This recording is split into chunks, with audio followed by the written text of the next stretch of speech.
Hello and welcome back to Red Brick Recap. This is week 9. I am once again joined by my amazing co-host, Ted Brennan. Ted, how are we doing this afternoon? Oh, you're too kind. Gosh. I'm doing great. I'm doing great. Obviously, Jack, as you can tell, you're in a different setup today. I am in a different setup. It's not the usual British flag and the Miami flag backdrop. We're in Washington, D.C. today. I'm out here visiting my little brother. It's his senior year at George Washington, so we're making the trip out to see him before he graduates. But yeah, obviously a little bit of a different backdrop. The Wi-Fi at the hotel is a little spotty, so if I sound kind of gibberish for a little while, that's the Wi-Fi. It's not me, I promise. But Ted, we got a lot to talk about this week. It's been a busy week for Miami sports, so let's jump right in. Let's waste no time. Let's start off with field hockey. We talked about at the beginning of the season how they kind of were in the mix, but not necessarily the front runners to win the MAC, and they proved us wrong. They proved us wrong and won the regular season title for the 8th straight time, which is just remarkable. They continue to be one of the best programs at Miami. Just absolutely stellar stuff. Congratulations to them, and good luck in the tournament this weekend. Yeah, tournament is happening as we speak right now. Yesterday, they took on OU, crushed them 6-1. So it's OU hate week per usual. Miami on top. But yeah, they're ranked as the 3rd seed. So it's not the dominant season we expect or expected in years past. But they're still at the top of the MAC. It was like a 3-way tie between them, JMU, and App State. And so they beat OU yesterday. They're currently taking on App State right now. It's 0-0 in the second quarter or period. I don't know if this is so bad, but I can't remember if they play quarters or periods. But it's 0-0. And then the winner will take on JMU, who defeated Kent State today. Kent State almost clawed back after being down 2-0, but they unfortunately lost to JMU today. JMU is the number 1 overall seed, so they are the toughest team to play. But yeah, and you said they won their 8th straight regular season title. They're looking for their 7th straight MAC championship, so their tournament title. That means currently they sit at 14 straight titles. That's just unreal stuff. Like that's gotta be a record for record. Hockey. I obviously don't have it right in front of me, but that's got to be a record. It is quarters, by the way, just for the record. Okay. So the second quarter looks like it just started. Yeah. We'll keep an eye on that. I have it up, so if anything changes, we'll announce it. Let's move on to hockey. 2-game homestand against RPI this weekend. Not exactly the results we were looking for. We talked about it a little bit with Joe and last week that non-conference games are going to be key for Miami this season, especially under a new head coach. These are games that could serve as confidence boosters before you go into the gauntlet that is the NCHC. It didn't exactly happen this weekend, going 0-2.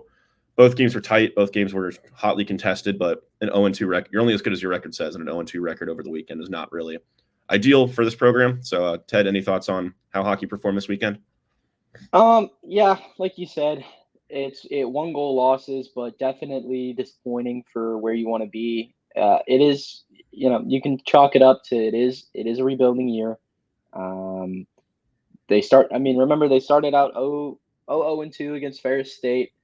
So it's not like it could be worse. They could be 3-7-0. So it could be a lot worse, sitting at 3-5-2. Someone's gonna have to step up in net specifically.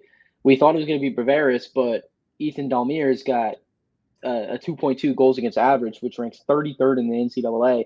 Is it leaning more on Dalmir come NCHC time because he's been better, or is it leaning on Bavaris because he's got the NCHC experience?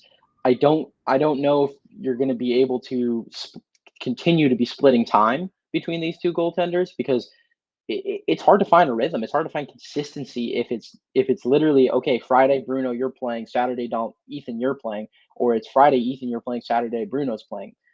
You got to have a stretch where it's okay. It's going to be Bruno, Ethan, or Ethan, Bruno. Right. I 100% agree. It is nice having 2 goalies in your locker that can step up and perform. Obviously, Bavaris was very good early in the season. Dalmir is in the NCAA rankings for goals allowed average.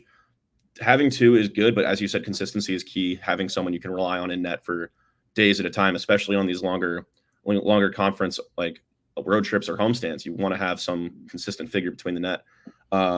But I do think it is a luxury that Miami has two goalies that can step up and be pretty good. I want to talk about some of the attacking flow, because it was for a team that we've talked about that was supposed to be kind of this offensive force or this offensive weapon. It really hasn't materialized yet. Ambrosio and Chupani are tied with a lead with 9 points, which doesn't even rank in the top like 75 on NCAA leaderboards, I'm pretty sure. And you look at the scores over the weekend, like it was 3-2 and 2-1. Like these aren't exactly high scoring, high flying offenses that we were expecting to see at the beginning of the season.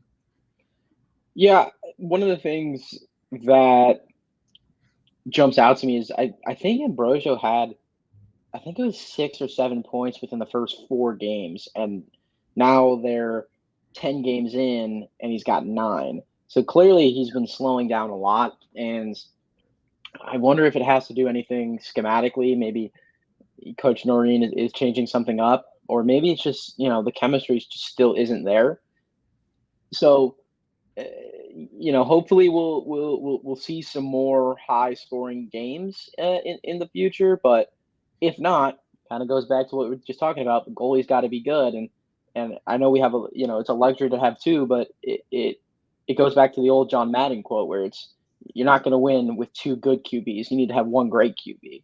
Right. Same thing here. You're not going to win with 2 good goalies. You need to have 1 great goalie. But yeah, I mean, the offense has got to step it up into another gear. You can't just rely on the defense. But I mean, that's just surprising that we don't even have a 10-point scorer, and we're 10 games into the season. And it's not like the schedule gets any easier from here. They got to take on St. Cloud State this weekend. They're on the road, and they were 0-4. Or I'm sorry, 0-4-0. Well, no, wait, what's the ties? The ties are the last one. So then they were 0-4-0. Sorry, they were 0-4-0 last year against St. Cloud State. There were 4 losses. That's obviously not a winning recipe. So they got to figure out something, and they got to figure out something soon, because again, you got to play North Dakota. You got to play the reigning national champions in Denver. Like, it doesn't get easier from here. No, you're absolutely right. That said, though, this is also always going to be a transitioning year. This was always going to be a year that was going to be kind of rough on the ice, because it is the first year under head coach Noreen. It's his brand new team. And I mean, he was brought in to recruit, and he's done very well on that. I don't have the numbers in front of me, but it feels like every day a new hockey recruit is popping up in my timeline, and he's grabbing some top 100 kid. So he's coming in to recruit, and he's doing a good job of that. He's building his program out. So while it is disappointing to see the on-ice product not be awesome, especially in like my last year at Miami, it is understandable that it is a first-year head coach. It's his first year at this school, and he's doing what he came here to do, and that's recruit and build this program back up. I was going to say the same thing. Like, I scroll through Twitter all the time, and all of a sudden it's the next, I think it's like Next Up Hockey or something like that. Yeah. And it's Miami grabs another recruit, another top 100 recruit. Noreen he's really building a program out there.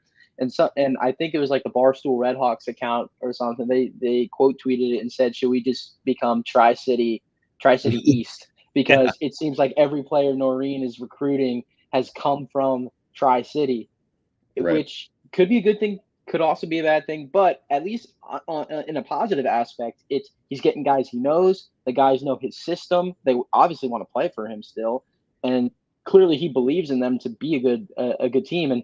And we talked about it. Like, the Tri-City Storm under Noreen have been an incredible program. Right. So, if he's bringing in these guys who have played super, super, super well, I mean, who's to say that they don't play super, super, super well in Miami? Yeah, you're absolutely right. I mean, familiarity is key. Chemistry is key. So getting guys he knows has got to be an awesome feeling. Miami update. They're up 1-0. I just saw that. Oh, let's go. Claudia Negrete Garcia, the MVP of last year for the team. It was assisted by Paula Navarro and Berta Mata. I love saying those Spanish names because I get to do it in my little accent. I was going to say your Florida's coming out. It's all the years of Spanish I took in elementary school and middle school and high school and even into college. So there you go. Proving that's paying off a little bit. Yeah, we'll keep you updated as the game progresses. There's still, I think, like 8 or 9 minutes left in the second quarter, excuse me. Ted, I don't know about you. It's my favorite time of year.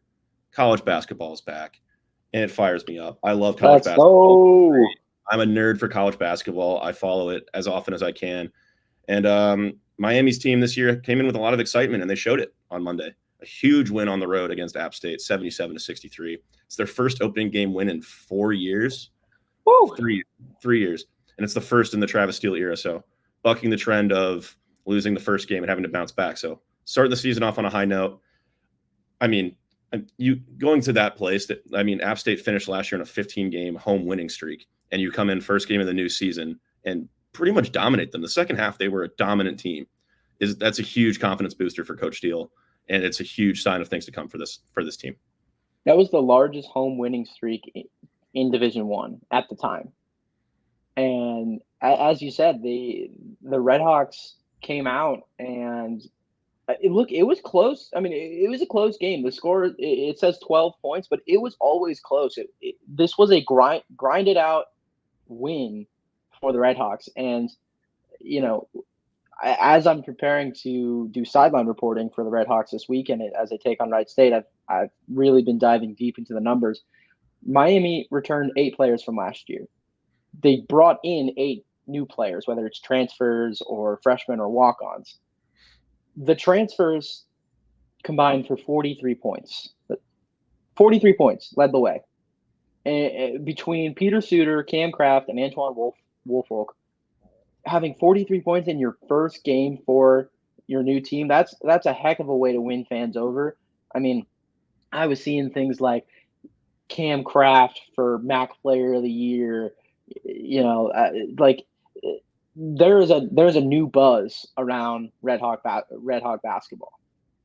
Yeah, you're absolutely right. I mean, talk to Tim about who he thinks is going to be the MAC Player of the Year, because it will be Cam Kraft. He's said it to me time and time again. But yeah, you're absolutely right. What I will say though is that yes, there's a ton of new faces, and like the transfers stepped up and performed in their first game.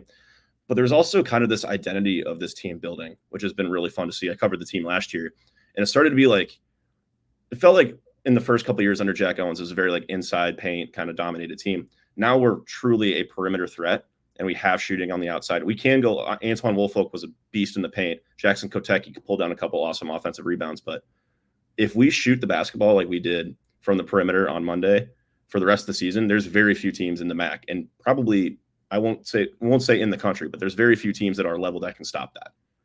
And that was the key last year, is when the 3-pointers were falling, Miami was able to pull away with some of these big leads. When they weren't falling, you get yourself into trouble, and they don't really have a backup plan for that. Now it seems like they do. But obviously we got to wait and see, because the shots were falling like crazy on Monday. But that's the identity of this team. That's what it's going to be going forward. And it's fun. It's a really fun brand of basketball to watch when it's on. I think you're 100% correct. I think that was the biggest thing that Steele has been emphasizing, and you can see it in his transfers, right? So if we talk about the team last year, they had Darwishi Hunter, they had Anderson Marambo. Anderson Marambo, very, you know, he's a big body down low. I mean, he was 6'9", 305. Like that's hard to stop. But right. the problem was like they were a very outside inside type of basketball team, where they're looking for the 3-point first, you know, whether it's Darwishi Hunter or Evan Absaro, Mukai Cooper, right? They're all looking for the 3 first. And then it was like, okay, maybe we get the ball to Anderson. But even Anderson would take a 3 from here and there. But now it's like, it's a much more spread out, even type of basketball, where it's, okay, you get someone like Cam Kraft. Cam Kraft, just listen to the stat line: 16 points, 0 rebounds, 0 assists. I mean, that is a score first guard mentality. And I mean, you look at that, you go, okay, 16 points, like zero other like meaningful big stats. Like you look at that and you go, oh my gosh, like how many shots did he take? He shot 54% from the floor and 57% from behind the arc. Like that's pure bucket mentality. Yeah. And I mean, and then it's like, but again, it's like, right, he was getting shots from everywhere. He would drive the lane. He would get a mid-range. He'd get a 3-pointer. I mean, same thing with Peter Suter, right? Suter is like, he can shoot the 3, but he can also put his head down and drive. And I think that's what we were missing a lot last year, where it's like, okay, we need to find that balance of, are we taking too many threes? Can we play in the paint? And the hope is that Antoine Woolfolk will help with that inside game, where it's like, if he's cooking on the low block, they send a double team, boom, kick it out to a shooter 3. Or it's like, I mean, he can hit a 3. I mean, there was one possession that I remember he was wide open for a 3. He pump fake, got the defender flying. Yep. Puts it down, goes to the rack. Like it's stuff like that. You didn't see it with the team last year. There is a different vibe to this team, even though 50% of the players who were on the team last year are back this year. And we'll get more into depth about them in a second. But I mean, it's in our notes. I mean, Antoine Woolfolk was my X factor for this team. He was a really big paint presence. He really just revitalizes the offense and the defense. And once he's playing more consistent minutes with Reese Potter, like that's going to be a disgusting big man front court because it's fire and ice, right? Ant brings that fiery mentality. He's going to bring that, he's going to bring the big body. Like, let me put a shoulder on somebody. Let me go to the low block. And then you got Reese, who I'll just grab the board, kick out or take a 3 myself. Like, they really complement each other, and I really am excited to see their chemistry grow throughout the season. And I mean, as you can tell, I'm just really excited for this team. Yeah, I want to talk about a little bit more about the identity of the Steel teams, because it felt like almost like the transfers were a step up from the guys we had last year. And that's no disrespect to the guys we had last year. Darwishi Hunter, Bryce Boltman, excellent players. Anderson Marambo, excellent player. But these guys they seem to be a step up from the level of what they were able to do. Like Darwishi was the point scorer last year. He was the go-to guy. And it feels like Cam Kraft is going to be that guy this year and maybe even do it on a higher level than Hunter did. Bryce Boltman, I think Coach Steele said it several times, he's the Swiss Army knife kind of player. And he said it again about Peter Suter.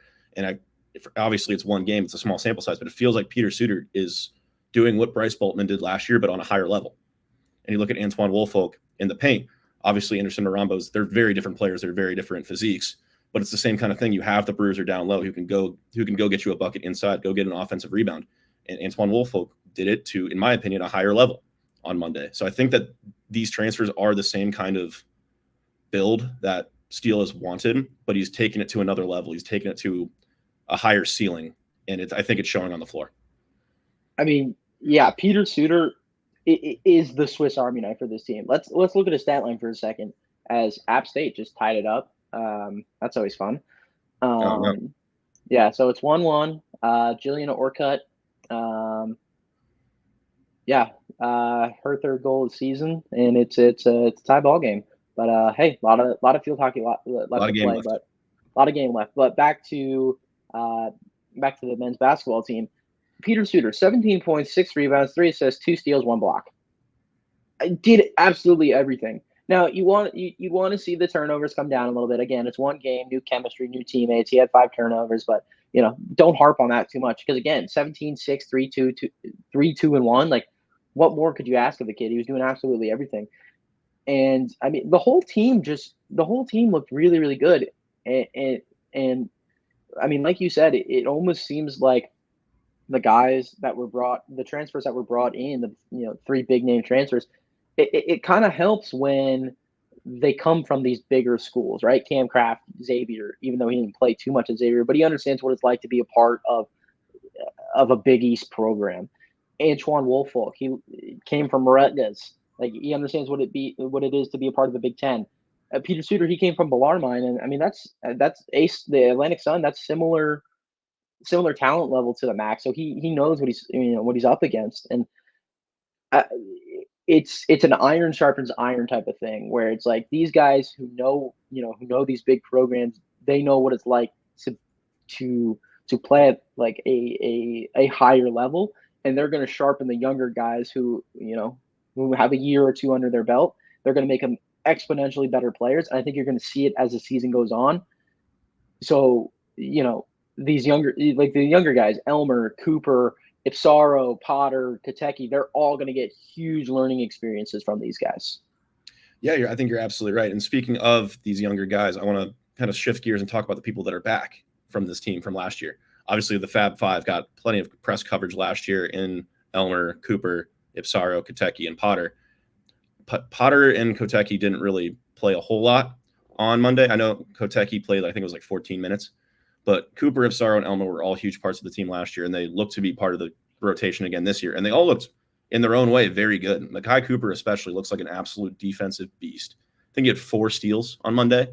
Like that, I mean, there was a couple games he did that last year too. He is growing into be a force on defense, which is awesome and is very necessary for this team that is very score heavy and very score first and very offensive minded. So you can have a guy that can stop the ball and put pressure on a guard and force some turnovers. I think that's a huge asset. And I just love the way Evan Absaro plays. He is just a grinder. He will put the ball on the floor. He will go to the rack fearlessly. And he can also hit shots from 3. So I really like both of those guys. I think they're a really good guard duo. Obviously, there's some competition now with Luke Skaljak coming in and Cam Kraft taking some minutes away on the wing. But I think that's a pairing that works really well and worked really well on Monday. Yeah, absolutely. Evan Absaro, he's one of those guys that he's your grinder, right? He's a guy who is just gritty. He's going to get after it. He could have 20 points, he could have no points, and you wouldn't know the difference because he just plays incredibly hard. And then on the opposite side, again, I mean, we talked about fire and ice for Reese and Antoine, but Mekhi Cooper and Evan Absaro are fire and ice personified. I mean, yeah, we just mentioned Evan plays with an incredible amount of heart, and Mekhi, he also plays with an incredible amount of heart, but he's very calm, cool, and reserved and very collected. And he reminds me a lot, and again, this is probably because I'm a Boston fan, but he reminds me of like a baby Drew Holiday, where he's especially this version of Drew Holiday, where he's not going to get 20 shots a game like he was getting in New Orleans or Philadelphia. He had 5 shots. He made 2 of them. They were both threes. They were both threes. Or one of them was a 3, maybe a free throw here and there. But I mean, you want him to play defense and you want him to distribute the ball. He had 4 assists and 4 steals. He's doing exactly what he's doing. That's basically all what Drew Holiday's doing up in Boston right now. He's distributing and he's playing defense. And when Mekhi is hot, there was a game last year where he was on, I think it was Ball State. He got hot, right? He had I think it was 15 points, and they kept feeding him. And that's so versatile to have, where it's like, oh, this guy's going to be like a defensive-minded first point guard. But all of a sudden, if he gets hot, that's another scoring option. And I think that's probably the most underrated aspect of this team is everybody can put up big numbers when they want to. It's not you're never really surprised when somebody puts up big numbers, right? Ian Elmer had a couple games where he was close to 20 points or maybe even touched 20. Reese Potter had a game where I think he had 15 and 1/2. And Evan Absaro, he's always going to get buckets. Mekhi Cooper, he'll get buckets. And as you start to see Kateki get reintroduced into the rotation, he's going to be able to get shots up and get buckets. And I'm excited to see the development of Luke Skaljak and Brant Byers, because those are 2 guys in high school that were getting buckets. I mean, Skaljak was an all-star, an Ohio Kentucky all-star. Like, I mean, the dude can score. Yeah. Yeah, I think you're absolutely right. I want to touch on Ian Elmer. I remember watching him last year from the press row, which is like right on the court, and he impacts the game in so many ways that oftentimes like don't show up in the stat sheet. But like he's impossible to guard at times. Like if he gets hot, you can't stop him from going to the rim. Oh, you can stop him going to the rim. Fine, he'll pull up from 3. Like he is such a multidimensional player that if he takes the next step, he could be an all MAC level kind of player. Obviously, that's asking a lot, and it's one game, so we're not going to exaggerate here, but that's the kind of potential I think he has. Oh, absolutely. When he was brought in, he was one of my favorite players that like to watch, because, like you said, he impacts the game in so many ways. He's got those buzzword here, right? Buzzword. He's got those intangibles. Oh, nice. He's got the intangibles that don't show up in the stat sheet. I mean, it's one game, but he seemed like he knew where he was at all times, which last year there were maybe some points where he didn't necessarily know where he fit into the offense or the defense, but this first game, he looked on top of it, and he's got one of the smoothest shooting forms on the team. It is so fluid. You think every shot's going in, and then when he misses, you're like, how did he miss? Like that's perfect form, perfect shot. But this team is going to be really, really fun to watch, and they play this Saturday against Wright State at home at Millette. If you can't make it to the game, you can tune in. You can see my face on ESPN Plus. I'll be sideline reporting. So maybe that's a no-go for some people. Maybe they want to go watch the game and not listen to me. So yeah, I'll have it on. I'll have it on wherever I am. I'm not exactly sure where I'm going to be yet, but I'll make sure I tune in to see your lovely face, Ted. Well, before we move on to football, I want to quickly shout out the women's basketball team as well. They also dominated App State, at home. I mean, 75-48. That's just that. The scoreboard says it all right there. Like, this game wasn't close from the jump. I think by halftime it was like a 20 to 30 point lead. Amber Treader led the team with a near double-double, 13 points, 9 rebounds.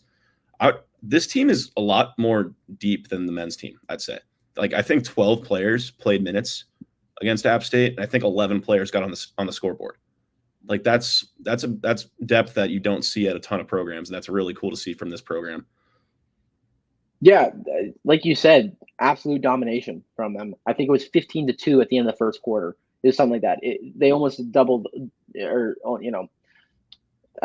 not doubled, but they just absolutely dominated the game from the tip. And for a team like Miami, where they struggled last year, it was not a fun year, to say, I mean, again, first year under a new coach, but it wasn't fun. They were 6-12 in the MAC. I don't know their record outside the MAC. Forgive me, but it was tough for that team last year.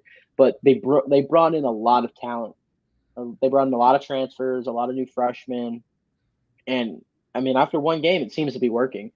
And like you said, Amber Treader was incredible. She had an amazing freshman season. This season, I expect her to take an even bigger leap. She's going to be the number one option moving forward, and it's completely different than what we saw under Deanna Hendricks' teams. It was okay. It's a guard first teams. It was Peyton Scott. It was Ivy Wolf. Like, it was a guard first team. But now it's like, okay, now we got a big center to play, a big forward to play through.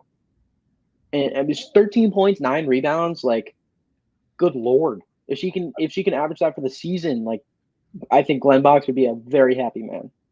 Yeah, and also, like, obviously 13-9 doesn't sound like it's super dominant, but like, when you watch that game, it felt dominant. It felt like it could have been 20-15 the way like that game went. It felt like her impact was much bigger than what the scoreboard says. Obviously, the scoreboard is still impressive, but I feel like the impact goes deeper than that. And I think what's going to be key for this team this year is the supporting cast around Treader. Angelina Gonzalez and Ilsa DeVries were the only other two players who got into double digits at, they've combined for 22 on 9 for 45% shooting. So pretty efficient. Ooh. Also added 9 rebounds between the two of them. I think, yeah, obviously like Treader's going to be the number one option, but can you have that number 2 and number 3 options to kind of supplement the scoring if for whatever reason Treader goes cold? Yeah, you summed it up best. The supporting cast is going to, I think, make or break this team. We talked about how good Amber Treader is, but she's only as good as her teammates make her, and she's only as good as her teammates allow her to be. So the hope is that Gonzalez and DeVries can continue to score at a high rate to take a lot of pressure off of Treader, because if Treader's getting double teamed and has to kick it to one of her teammates, the hope is that her teammate is able to knock down a shot, because then they won't be sending double teams as much, and then Treader can score. So the team will go as far as they take each other, essentially. Yeah, I'm also looking at the box score right now. Only one person took more than 10 shots. Wow. They really spread the rock around. And like, I'm looking at the scores, like 6 points, 5 points, 9 points, 6 points. Everyone got involved and everyone can score. So we talk about the supporting cast. There is no 2 and 3. It's everyone. Everyone can get a bucket when asked. So I think going forward, obviously it's early in the season and there's a lot of room for improvement for last season, but obviously this is a sign that the team has taken a step forward. Absolutely. Well, let's jump right into the first MACtion game of the season that took place on Tuesday. We're back. We're so back. I love MACtion. I said it last week. We love MACtion. MACtion was the best. It was also a great distraction from the chaos that was election day. No politics on this podcast, but I mean, it was just hectic. MACtion is the people's conference. Yeah. But I mean, this game was the epitome of what MACtion is all about. This game summed up what this conference is all about. I mean, you turn on the TV, and in the first 5 minutes, you have a muffed punt returned for a touchdown. What more can you ask for? I mean, that sums it up right there. Obviously, the rain played a huge factor. I mean, Bevelheimer's pretty reliable, is all MAC level punter. So it's the last person you expect to make a mistake like that. I'm sure the rain had some kind of impact. But overall, I don't think this game went exactly how we expected it to go. I mean, I texted you, I expected this to be a blowout. And it was not. Obviously, action gets weird, and the weather played a huge factor. But this was not the same team that had been dominating teams for the previous 3 weeks. Yeah, I just want to say Alec Bevelheimer ruined his perfect passer rating. I think he's thrown one. I think he's thrown one pass in his career, and it was a completion. And they gave him an interception with a muffed punt. They gave him an interception, not a fumble, an interception. And yeah, so yeah, the minus 200 QB rating looks kind of tough on the box score. I mean, luckily they don't do minus 200, but yeah, just a 0. So there goes his perfect pass rating. But yeah, like you said, this was not a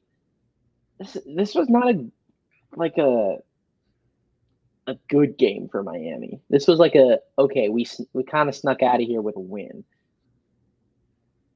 Yeah, I think you're right. Obviously the action's weird, but it is also kind of what the identity of this team has been in recent years. Like, obviously the last 3 weeks are an exception to that, where they have blown out these teams, fully controlled the game, played really good controlled football, and put up 30, 35, 38 points, whatever it was. This game felt like a game from last season where it was, we're going to grind it out, we're going to chew clock, we're going to score 20-something points and beat you because of our defense. And that is exactly what happened. This was truly a Chuck Martin special. This was a Chuck Martin win. This was a 2023 Miami win. And for a second there, it looked like we weren't going to win. When they got the ball with 2 minutes left, there was a part of me that was like, okay, this is the trap game. This is the game that ends the season. And obviously the defense pulled it out with a huge stop. I think it was Salopek on the sack that kind of killed any momentum that they had. But there was a little bit of nerves there that kind of creeped in and really kind of threw me for a loop, for lack of a better term. Yeah, I think we've grown a little bit accustomed to Miami blowing out teams, as pretentious as that sounds. But like in the last few weeks, they put up tons of points. They put up points in bunches, and Ball State, they were 3-5 coming into this game. So we kind of expected more, and I think that's kind of why our expectations were really hampered. But if we were kind of coming into this from last year, we would have expected a 1-possession game at the first game of action. So it shouldn't come as a surprise, but given the offensive explosion in recent weeks that this team has had, it does come as a surprise. And look, maybe the rain played a factor in it. I mean, at the end of the day, like, you're not going to be able to not going to be able to play super well in the rain. Like, it never happens, and that's the beauty of the MAC, because in the MAC you're playing in the. I mean, it happens everywhere, but it feels different when you're playing in the rain, the snow, the freezing cold. Like, it just feels different. Yeah, absolutely. Well, let's talk about some of the players that made a key impact. I have it down here, but it was a tale of two halves for QB1. He looked really good in the first half, like all MAC first team level good in the first half. I think he was 11 for 18, like 183 yards with 3 touchdowns. That is just about as good as it gets out of a quarterback right there. And those 3 touchdowns were by no means gimmies either. The one to Virgil especially stands out. The one where Virgil kind of cut through the seam, Gabbert threw a perfect pass, caught him in stride, and he was able to get into the end zone. And the other 2 were just finding the open man. And he did that especially well on the Javon Tracy touchdown. I don't know how you let Javon Tracy go untouched in the middle of the end zone. So maybe a defensive breakdown there, but Gabbert did exactly what you'd expect him to do: find the open man, make the easy throws. And for the first half, he did just that. But the second half, I don't know what happened. I think it was 5 for 15 for 30 yards. Like, that was just a complete. And obviously, like, I'm sure Ball State made some adjustments on defense, had some stern words in the locker room, let's say, going into the locker room down 8. But that just felt like a complete change of pace and completely uncharacteristic for what we've seen out of Gabbert over the last 3-4 weeks. Yeah, I mean, it looked like Brett Gabbert had figured something out in that first half. It looked like he was going to be dominant. And then, yeah, like you said, I mean, credit to Ball State. I mean, the second half adjustments were noticeable. We talk occasionally about in-half adjustments or halftime adjustments, and they don't really show up in the stat sheet, but whatever they did in half, it showed up. And again, I mean, heck, maybe it was the rain. Maybe the rain picked up again, and this stuff happens. But Gabbert did kind of look like the first 3 weeks of what we saw from Brett. But look, a win is a win, and where Miami is sitting right now, they need any win they can get. So if it's by 1 point, if it's by 30 points, they're going to take it because a win is a win. Yeah, well, and I think one of the keys to continuing to win is going to be the running game. Coach Martin talked about it pretty much every week, especially during the non-conference schedule, how despite his record, he was not going to change the identity of his team. He was going to be a running first team. And for the first couple of weeks, it didn't look like they had a lead back that really could allow them to do that. Now it is very abundantly clear, at least to me, that we have a lead running back. Keon Mosey has continued to step up. This is the first game where he didn't really, his yards weren't kind of bolstered by a long touchdown run, and kind of just was a consistent early down back, pick up a couple of yards, 22 attempts for 105 yards. I mean, you talked about it where it's like if you have an 100-yard passer, 100-yard rusher, and a 100-yard receiver, you're going to win a lot of football games. Well, here's the 100-yard rusher every week. You can give him the football and rely on him to get a good chunk of yards, even when maybe you're not playing your best football. Yeah, Keon Mosey has been having a breakout season. I mean, he has exploded onto the scene this year. And when we said Kenny Tracy went down, we thought like, all right, well, who's going to step up? We thought it was going to be Dylan Downing or Jordan Brunson. And Keon Mosey said, nah, this is me, my time. And he has continued to show that, like, he has been the right choice at running back. I mean, what is this, his third straight week with 100-plus yards rushing, fourth straight week with 100-plus yards rushing? I mean, it adds just such another level to the offense because having someone to run the ball 22 times for 100 yards, it just opens up the field, and it allows the receivers to get more open. It allows Brett to have more time in the pocket and throw the ball. And it's a Chuck Martin specialty. It's like he's gonna pound the rock 20 plus times a game. So it's a testament to Martin not shying away from his philosophy, which is something that we, at the beginning of the year after the first couple of losses, that we were saying like, maybe we should change it up a little bit. Maybe we don't have a running back, and Keon Mosey has made us eat our words. Yeah, shows what we know, right? Yeah, exactly. I also want to shout out the offensive line. For the second straight week, this was a very strong performance from the O-line. They allowed just one sack. I think it was 2 QB hits. We talked about how crucial it is to make sure that Brett has a clean pocket, that you give him time to make some of these throws. And we saw it on Tuesday. He was able to make some throws. He was able to take some deep shots. There was at least 2 or 3, I remember, where it looked like there was going to be a long touchdown after, I think it was Tracy got past the 2 high safeties. And Brett put it about as good as he can. I mean, it was less than a yard from dropping into the bucket and going for a long score. But obviously that didn't happen. But the O-line was excellent this week, and they continue to improve after what we kind of said was kind of a shaky start to the season. Yeah, I think we kind of played into the notion a little too much of like, oh, they're playing big Power 5 schools, Power 4 schools, so they're supposed to look a little shaky. And then even in that UMass game, they didn't look great, and we were kind of like, oh, this offensive line needs to step it up. But we should probably had a little more faith in them, because come MAC time, like they proved why they were one of the best offensive units in the MAC. I mean, they're 4-1 in MAC play. The record does not show how good they've been this season. Again, they played 3 really, really tough opponents, and I mean, they were pretty admirable in all those games. But the only bad loss they've had on the season was Toledo. They looked really bad in that Toledo game, but since then, the whole team has been firing on all cylinders. And I mean, again, it's a credit. It starts with the offensive line. The offensive line are the guys who are in the trenches, who are going to be creating these holes for Keon Mosey. They're the ones who are going to be creating the passing protection for Gabbert. So we got to give them more credit. I mean, they've absolutely been an unmovable force. Yeah, and speaking of passing, I want to shout out the receivers as well. The receivers were once again excellent in this game. We've kind of established what this receiving core looks like now. where you have Reggie Virgil and Javon Tracy as kind of co-wide receiver ones. Kind of different styles of play. Like Virgil is more of a take the top off, hit a deep shot kind of receiver, and Tracy's more of a route runner, like kind of that 15 to 20 yard range. But both were once again excellent. Both caught touchdowns. Yeah, I think they're in a dogfight to see who's the number one receiver, who's going to get the most yards and receptions on the season. Because right now it's anybody's game.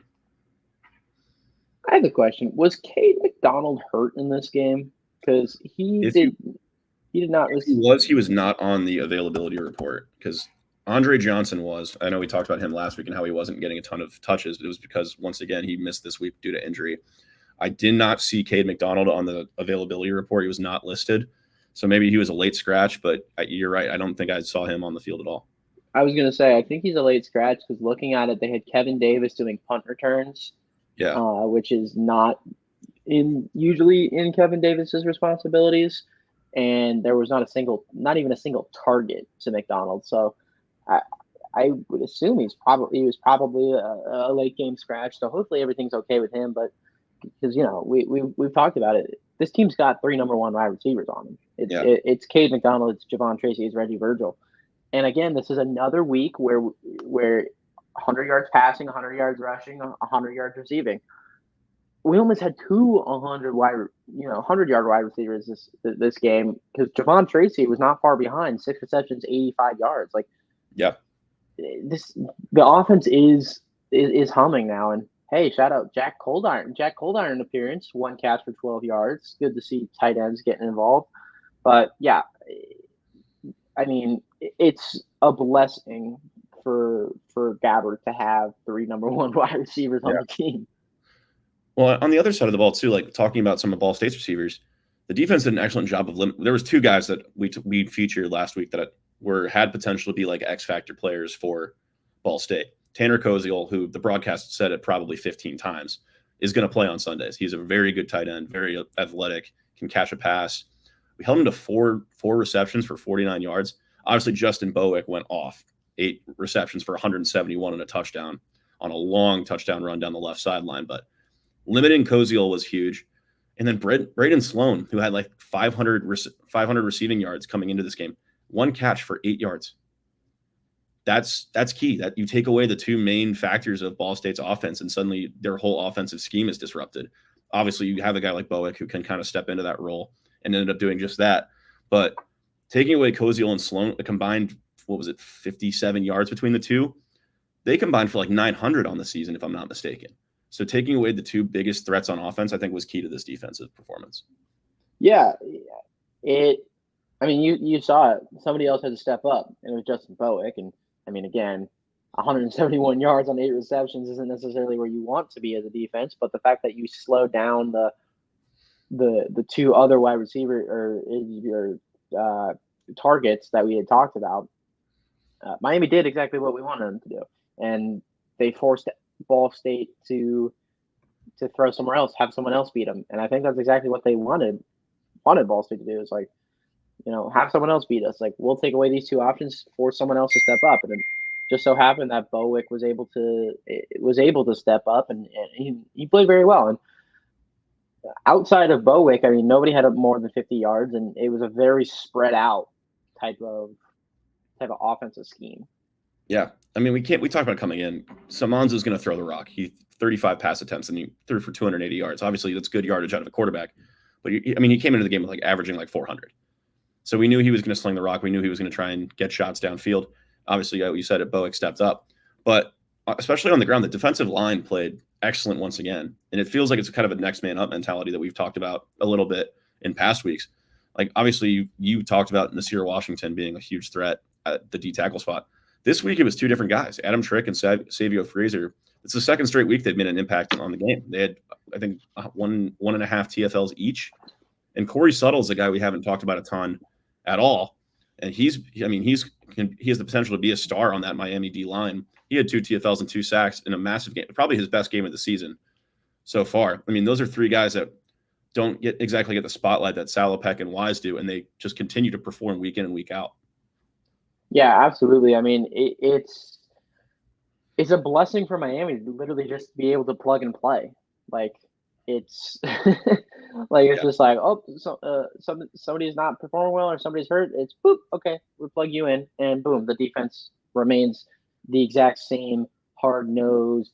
We're not going to give you anything, defense. Like it's such a testament to how Miami recruits and the defense. I mean, shout out Bill Brecken, the defensive coordinator. Like he gets this team to where it's like if they lose a player, like next man up will fill in admirably. And I mean, even admirably sounds like it's a shot, but no, it's like they're filling in at a consistent rate. Like Yeah. they don't lose a lot of production when somebody comes off the field, and we saw it with Ryan Strader this week. He got hurt towards middle of the game, end of the game, right? It was middle of the game, first I half, think it was in the third quarter. It was after the touchdown. third quarter. Okay, so I split the difference. But yeah, he was hurt, and then they filled him in, and DBs were fine. Like they played well. So Yeah. yeah. Yeah. Outside of the one touchdown drive, I don't think Ball State really got anything going outside of the one touchdown drive. And the one touchdown drive was impressive. And the 2-point conversion, I thought it was going to be the Philly special, but he just kept on running. But outside of the one drive, I think they allowed like 50-something yards in the second half. And especially compared to previous weeks, it was a little bit shakier in the first half than what we've seen in the past. But the second half, they were a dominant performance. It was a dominant unit. And especially on that last drive where the Ball State has the ball with a minute 55 left on the clock, having a chance to go score and take the lead in front of their home fans, and the defense says, nope, sorry, here's a 3rd and 18, good luck, and kind of forces them to throw the ball a little further than they wanted to and kind of takes them out of their rhythm. This is the defense that needs to show up every week for this team. This is the defense that has to come to play. And I mean, we've talked about some of the guys that kind of just fill in and kind of plug and play, but even guys like Salopek and Wise was less effective in this game, but Salopek, once again, was a game wrecker. He had 9 tackles, a sack, and a TFL. It's every game he's stuffing the stat sheet with TFL, sacks, even a couple interceptions thrown in there. When he's on fire, there's very few teams in the country that can stop him. Matt Salopek, he's at 80 total tackles. He needs 20 more to reach 100. I mean, he's going to get there in 3 games. He's averaging 9 tackles. He's averaging 9 tackles a game. He'll get there in the last 3 games. He'll get there before the bowl game. Like, yeah, or I mean, well, bowl game. I mean, they got to win. Like, geez, I'm counting my chickens before they hatch. But get there first. got to become bowl eligible first. But yeah, Right. I mean, Salopek has been just an absolute game changer, game wrecker, whatever you want to call him. But it just shows a testament to this defense about how good they are and just how well rounded they are. So they showed a lot more bend this week. We talk about bending, not breaking. They showed a lot more bending this weekend, but I don't think it's any cause for concern. You're not hitting the panic button or anything. Like, this is still a very talented unit, and I mean, everybody has an off day, right? Yeah. Everyone has an off day. Well, and speaking of bowl eligible, let's take a look at next week's opponent who is trying to stop us from becoming bowl eligible, and that is Kent State. Oof. Where do we start with Kent State? I saw a stat right before I boarded my plane today. They are yet to lead, much less win. They're yet to take a lead this season in over like 500 minutes of action. Wow, this feels like a trap game. Don't even say that, man. Oh my God. There's very little on paper. Obviously, I got to do more of a deep dive on film before I start, spewing out hot takes, but there isn't a ton here that scares me. Like I think they're on to like their 3rd string quarterback now. Rule Tomlinson got the ball against OU. I think he's their 4th string even. And he went 8 for 18 for 62 yards. If you do what we've done in previous weeks against MAC quarterbacks, you're going to expose this guy. He's a true freshman. You're going to scare him. You're going to make him force throws that he otherwise wouldn't throw. If you get the pressure on this QB, good things are going to happen for this Miami defense. Yeah, I mean, yeah, I don't really even know where to begin because it's they're 0-9. Like that is a brutal season, and it feels like every time they get a little bit of momentum, it just kind of gets taken away from them. And I mean, they weren't much better last year, right? Like they had what, 1 win, 2 wins. I mean, it's just it it's a game that Miami should have no problem with. Yeah, you're right. And I'm looking at their like schedule now. They've only had 2 games where they've lost by less than a touchdown. And one of them was St. Francis. The other one was Ball State, who we saw Ball State yesterday. We know what that team looks like. Some of these scores, and obviously these are against top 10 teams, so take it with a grain of salt, but 71-0 to Tennessee, 56-0 to Penn State. Again, top 10 teams, take it with a grain of salt. And then you look at some of the max scores even. 52-21 against Western, who is admittedly one of the best teams in the conference, but 41-0 against Ohio. Yeah, I mean, obviously it's Ohio hate week every week, but I don't remember I don't remember being that scared of that football team. I don't remember watching that team and be like, okay, this OU team is very good. I remember coming away being like, okay, they're meh. They're a mid-table MAC team, and they get dominated Kent State. So where does that leave Kent State in relation to Miami, especially the way Miami's playing right now? Kent State's defense is letting up 46 points a game. Miami's defense is letting up 20. Miami's that second best team right behind Northern Illinois. Kent State, as predicted, is bottom. Kent State offense averaging 15 points a game. Miami not even that far away. And I think kind of some of their like games against these like higher ranked opponents have kind of stifled the numbers, but they're 10th best offense in the MAC, which sounds crazy. They're only averaging 23 points a game. That's weird. Yeah, they got to be averaging so good. You got to be averaging like mid to high 20s in MAC play. Especially. Yeah, I mean, yeah, you're probably right, but it still feels weird. Yeah, it still feels strange. There is one player that I do want to talk about, though, on Kent State, because he's become an absolute legend in my Miami dynasty on College Football 25, and that's Krishan McCray. In my save, Krishan McCray jumped in the portal after the first season, came to Miami, and set every receiving record in the book. So shout out Krishan McCray. He's been an X factor for this offense this season too. He's probably their best offensive player in my opinion. He's got almost 600 yards receiving, 7 touchdowns. If they get him going, he could be a guy that threatens the Miami defense. Yeah, it's kind of they're going to the defense probably focuses a lot on Krishan McCray, and then it's like, okay, where do you go from there? I mean, the running game doesn't look great, passing game doesn't look great. So it'll be an interesting game to watch, at least offensively, from Kent State, to try to figure out, okay, what can they do? What positives can they take away from a lost season? Yeah, and it's also Miami's first action game at home this season, so should be a good crowd. I'm expecting a decent crowd, obviously weather dependent. If it's kind of crappy weather, the students are going to stay home, but why not? Why not pack the stands for a midweek game? Make us look good on TV. Tuesday night, you can use your declining dollars to get adult beverages. Like, go for it. Why not?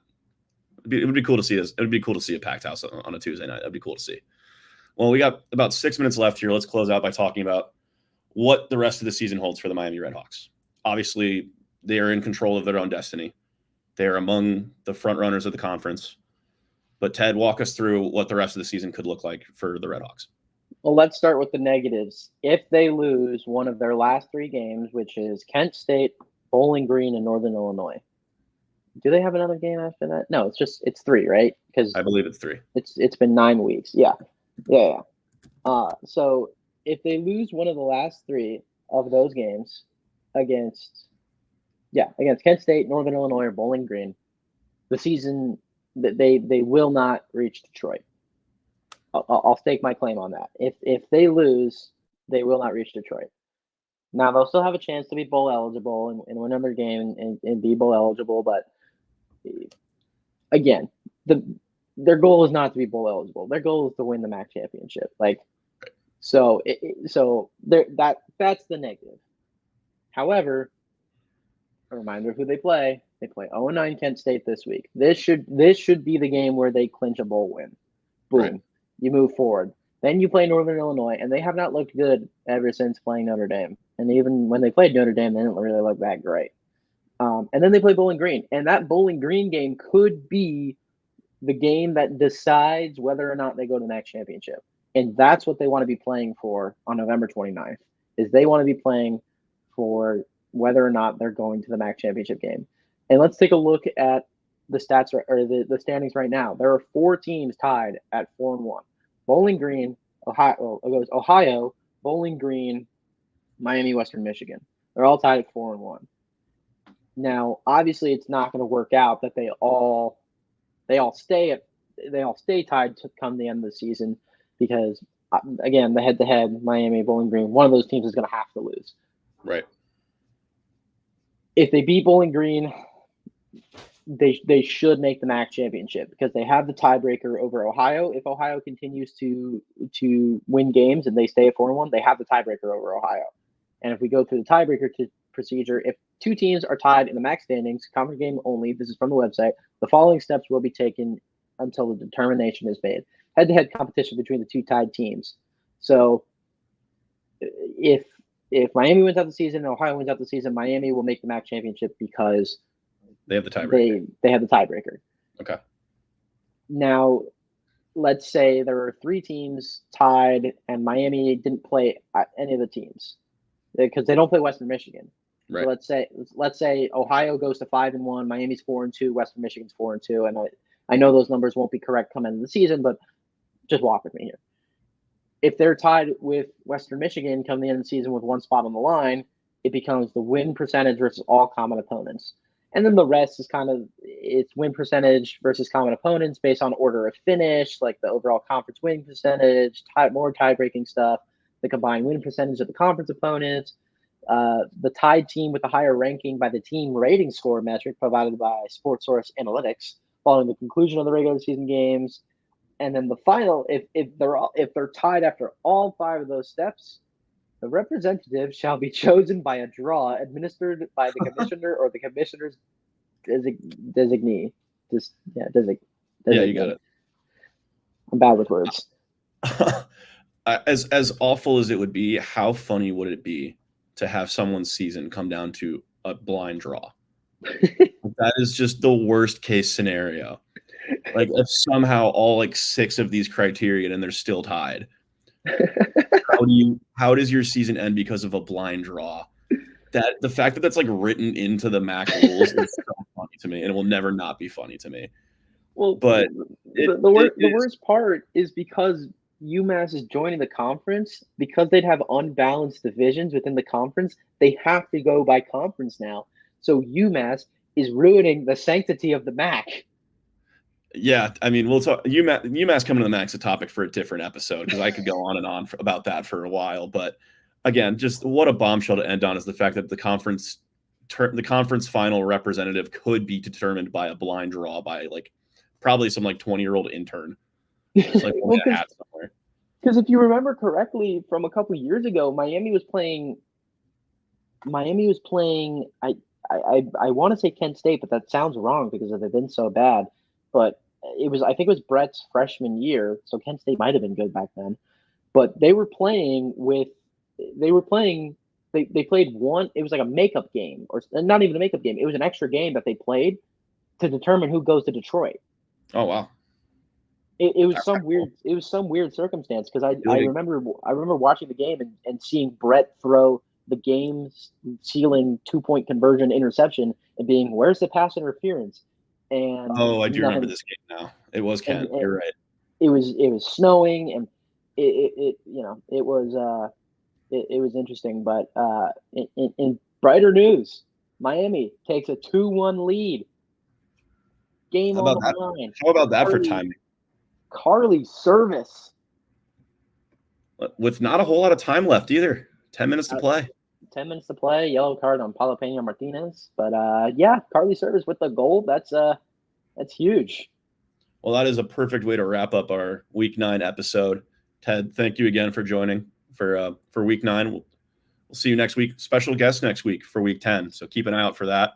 We won't spoil it here, but it was a cool interview. It was a fun conversation. Oh yeah, absolutely, definitely a fun interview, and yeah, can't wait for you guys to see you next week. Yeah. All right. Well, let's call it there. Ted, thank you for joining me. Good luck on the sidelines this weekend. I'll be watching Thank you. from DC. Thank you all for watching. We will see you next week. Same bad time, same bad channel.